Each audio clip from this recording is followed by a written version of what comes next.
That is, until today, the most panic-inducing principle, namely that most media still speak about today we had so many new infections. Well, the latest government figures show the highest daily number of new infections. That's the increase in the number of daily infections. With coronavirus infections in England doubling every 7 to 8 days. The rate of infections are growing significantly. Yesterday, you might remember, we reported the highest number of infections. The figures out today have shown an uptick in infection rates in London. A steep rise in coronavirus infections in England. 322 new cases of infection. With what is clearly a second wave of infection about to break. Which is totally, it's not true.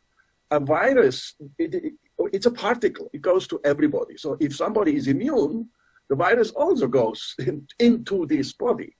And it will multiply even a little bit.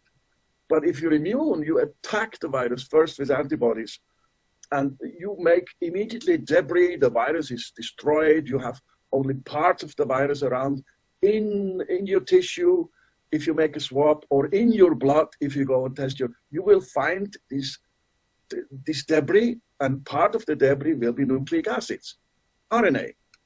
And if you make a PCR, all these people will be positive, because the PCR picks up two tiny, or if it's a good assay, 3, sometimes 2, sometimes only 1 tiny little piece of RNA that is then amplified.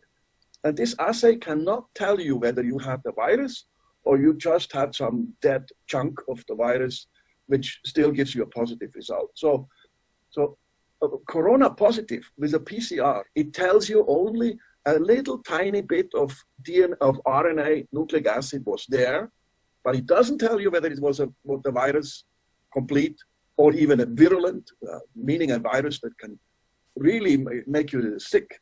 All this is not in this test. This test only says little piece was there, and that no other virus ever on this planet has been accompanied by so much testing, and a testing that has created so much nonsense and panic.